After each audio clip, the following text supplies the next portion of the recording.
ভারতের সাথে বাংলাদেশের সম্পর্ক, আপনি জাতীয় নাগরিক কমিটির আন্তর্জাতিক বিষয় এবং সেল দেখছেন, সেই আপনারা তো নতুন রাজনৈতিক দল হবেন, ভারতের সাথে সম্পর্ক নীতি কি হবে আপনাদের? ভারতের সাথে সম্পর্কের নীতি আমরা বারবার বলছি যে আমরা সমমর্যাদাপূর্ণ সম্পর্ক চাই। আর একটা সম্পর্ক আমরা যদি দেখি যে আমরা ৮০-এর দশকে শহীদ প্রেসিডেন্ট জিয়াউর রহমান একটা ফরেন পলিসি ঠিক করেছিলেন, সেটা আমরা দেখি যে তখন উনি মোরারজি দেশের সাথে মানে একসাথে কিন্তু মানে বাংলাদেশ ভারত সম্পর্ক কিন্তু সবচেয়ে গুরুত্বপূর্ণ অংশটা কিন্তু ওই সময় ছিল। তখন দুই প্রধানমন্ত্রী অথবা দুই কাউন্টার হেড এরা কিন্তু পাশাপাশি বেশি মর্যাদাপূর্ণ একটা সম্পর্ক যে সম্ভব এটা তখন দেখিয়ে দিয়েছিল। এবং আমরা দেখি যে সার্কের জন্ম এবং সেখান থেকে কিভাবে আমরা একটা উত্তরণের দিকে আসছি। কিন্তু আমরা গত ২০ বছরে যেটা দেখেছি, বাংলাদেশের যে রাজনৈতিক দলটা আসলে তারা মনে করে যে ভারতের সাথে যদি আমরা একটা নতজানু নীতির দিকে না যাই তখন হয়তো বা আমরা এখানে স্টেবল হতে পারবো না।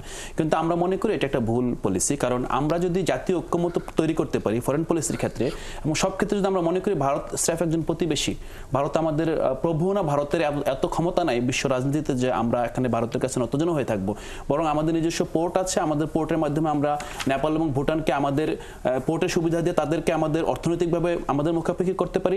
একই সাথে সেভেন সিস্টার্সকেও কিন্তু আমরা আমাদের মুখাপেক্ষি করতে পারি। কিন্তু সেটা না করে আমরা যে কি করেছি, আমরা আমাদের পোর্ট ব্যবহার করে, আমাদের নদীবন্দর ব্যবহার করে, আমাদের ভূখণ্ড ব্যবহার করে আমরা ভারতের অখণ্ডতা রক্ষার স্বার্থে ব্যবহৃত হচ্ছিলাম।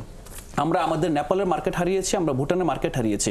আমরা মনে করি বাংলাদেশের একটি স্বাধীন সার্বভৌম দেশ হিসেবে তার যেই খনিজ সম্পদ আছে, দেখেন আমরা বর্ডারের পাশে আমাদের অনেক খনিজ সম্পদ, আপনারা কসবা আখাউড়া বর্ডারের পাশে গ্যাস খনি আছে, আমাদের সমুদ্র বিজয় হয়েছে ২০০৯ সালে আন্তর্জাতিক আরবিট্রেজের মাধ্যমে, কিন্তু আমরা সেখানে এখন পর্যন্ত এক্সপ্লোশন করতে পারিনি। অথচ আমাদের ওই পাশে কিন্তু মিয়ানমার এক্সপ্লোশন করতেছে, ইন্ডিয়া এক্সপ্লোশন করতেছে। তো এই যে অনেকগুলো জায়গায় আমরা আসলে জাতিগতভাবে আমরা নিজেরাই পিছু হটছিলাম, তো এই জায়গা থেকে আমাদের বের হয়ে আসতে হবে, আমাদের বের হয়ে আসতে হবে। কিন্তু এই বের হয়ে আসার ক্ষেত্রে বিএনপির, যেহেতু আপনি একদম কেন্দ্রীয় কমিটির সম্পাদক, আপনি কি মনে করেন ভারতের সাথে বাংলাদেশের প্রতিবেশী, বাংলাদেশ ছাড়াও যে আরো অনেকগুলো দেশ আছে, কোন প্রতিবেশীর সাথে ভারতের কি সম্পর্ক আছে?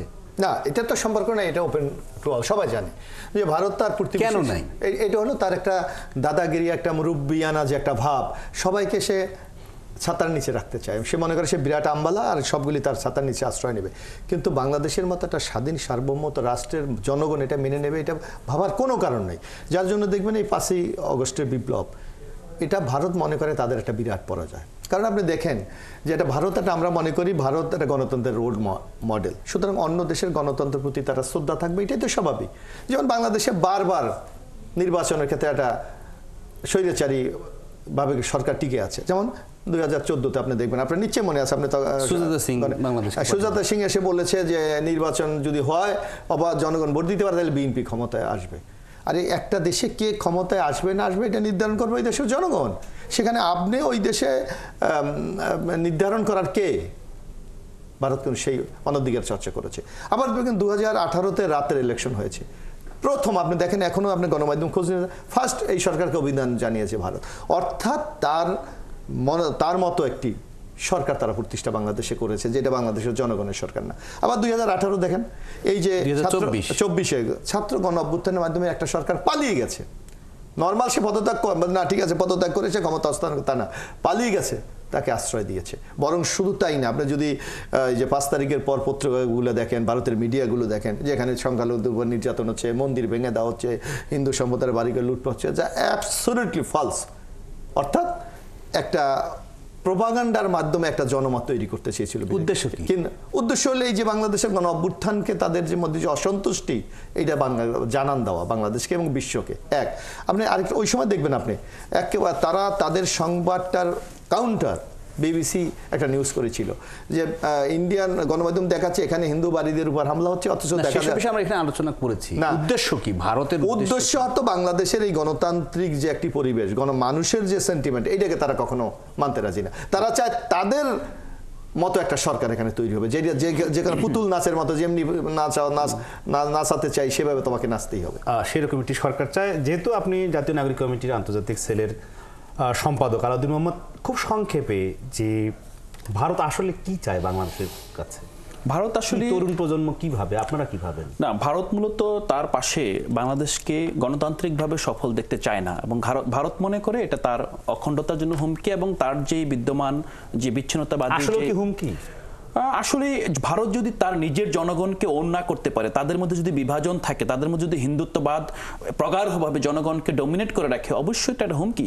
কারণ বাংলাদেশ একটা স্বাধীন, নিরপেক্ষ এবং সার্বভৌম রাষ্ট্র হলে ইন্ডিয়ার ভিতরে অনেকগুলো স্টেট আছে, তারা হয়তো তাদের মধ্যে স্বাধীনতার চেতনা জায়গা করতে পারে। কিন্তু আমরা মনে করি আসলে ভারতের উচিত, মানে আমাদের নিজেদের অনেকগুলো দায়িত্ব আছে, বাট ভারত এই জায়গা থেকে সরে আসা উচিত। ভারত এখানে বাংলাদেশকে স্টেবল দেখলে, বাংলাদেশের জনগণের ভয়েস এবং রেস করলে এখানে সাস্টেনেবল একটা পিস আসবে।